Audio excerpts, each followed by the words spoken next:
नमस्ते एवरीवन। आज हम लेबर लॉ के अंतर्गत औद्योगिक विवाद अधिनियम के अंतर्गत हड़ताल के बारे में डिस्कस करेंगे। जैसा कि हम पहले अध्ययन कर चुके हैं कि औद्योगिक विवाद अधिनियम का उद्देश्य क्या है। भारत में औद्योगिक विवाद अधिनियम 1947 का मुख्य उद्देश्य सभी उद्योगों के विवादों की जांच करना एवं निपटारा करना, ये इसका मुख्य उद्देश्य है। इसी के आगे हम आज हड़ताल के बारे में डिस्कस करेंगे। हड़ताल कर्मकारों के द्वारा अपनी मांगों को पूरा करवाने के उद्देश्य से की जाती है। हड़ताल क्या है? यदि नियोजक अपने काम करने वाले कर्मकारों को कुछ लाभ देने से इनकार करता है जिसके वे हकदार हैं, तो ये अधिनियम संबंधित कर्मकारों को हड़ताल रूपी हथियार देता है, जो नियोजकों को अपनी मांगों को पूरा करने के लिए मजबूर करता है।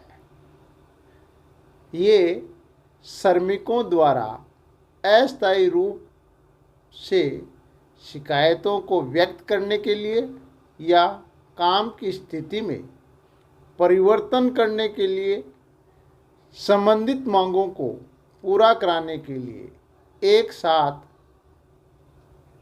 कार्यों को बंद करना ही हड़ताल कहलाता है। हड़ताल करने का प्रथम मामला 1768 में यूनाइटेड किंगडम में औद्योगिक क्रांति की शुरुआत में सामने आया। हड़ताल की मूल रूप से प्रबंधकों की मनमानी और अन्यायपूर्ण नीति के विरुद्ध आत्मरक्षा के उपकरण के रूप में शुरुआत हुई थी। हड़ताल के प्रकार क्या क्या है?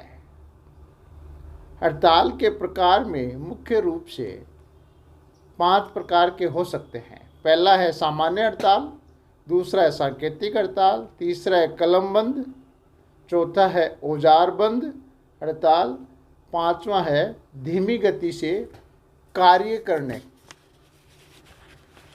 धीमी गति से कार्य करने को सामान्यतः हड़ताल नहीं माना जाता। सामान्य हड़ताल, सामान्य हड़ताल का अर्थ है ऐसी हड़ताल से है जिसमें कर्मकार मिलकर एक सामान्य उद्देश्य से अपने आप को कार्य से अलग कर लेते हैं और नियोजक को श्रमिकों की शक्ति से वंचित कर देते हैं। सांकेतिक हड़ताल में काम करते हुए हड़ताल करना, जैसा कि काली पट्टी बांधकर। कलमबंद और औजारबंद हड़ताल को हड़ताल में कार्य नहीं करना भी कहा जाता है।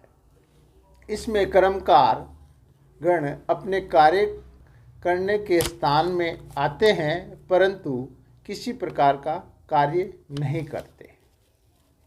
इसमें नियोजकों की कर्मकारों से काम लेने से भी रोका जाता है। धीमी गति से कार्य करने को मान्य हड़ताल नहीं माना गया है। औद्योगिक विवाद अधिनियम 1947 की धारा 2 में हड़ताल को परिभाषित किया है।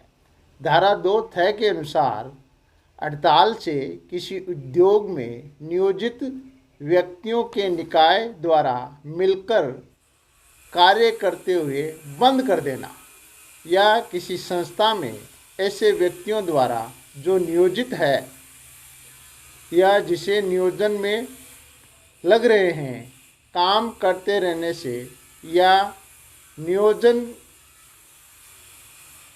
प्रतिग्रहित करने से सामयिक रूप से इनकार या सामान्यतः इनकार के अधीन इनकार करना अभिप्रेत है।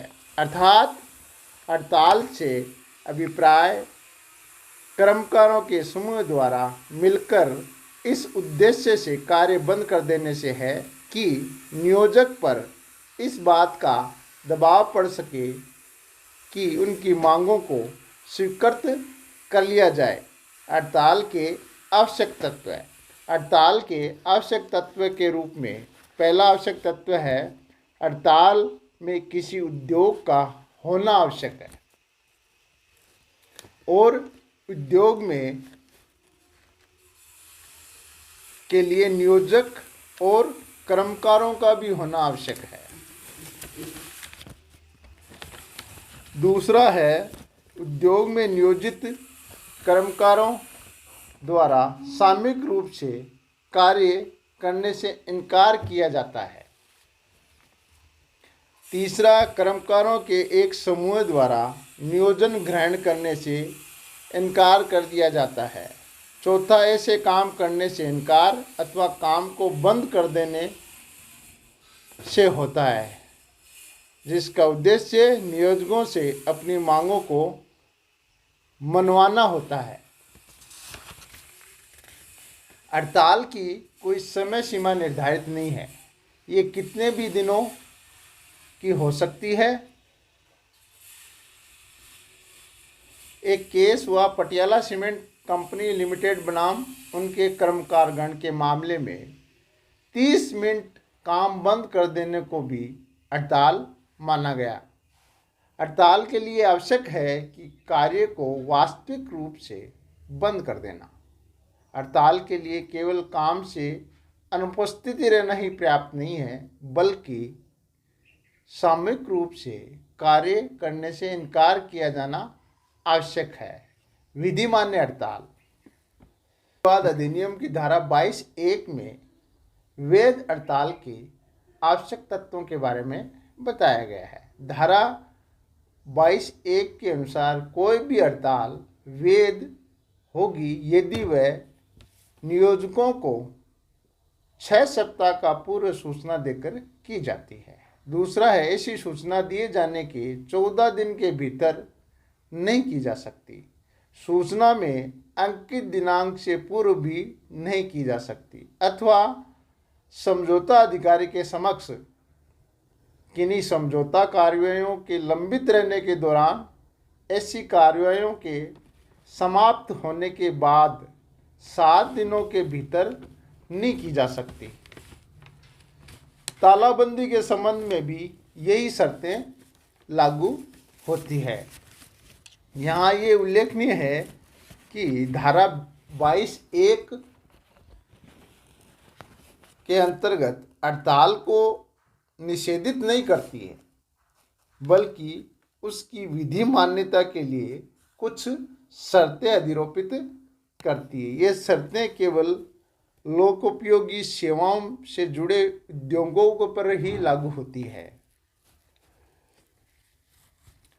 अवैध हड़ताल। अवैध हड़ताल वह होती है जो अधिनियम की धारा 22(1) की शर्तों को पूरी न कर की जाती है।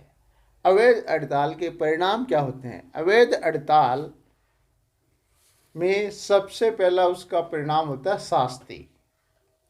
धारा 26 के अंतर्गत अवैध हड़ताल के लिए शास्ति का उपबंध किया गया है, जिसके अंतर्गत 1 महीने का कारावास और 50 रुपये जुर्माना अथवा दोनों।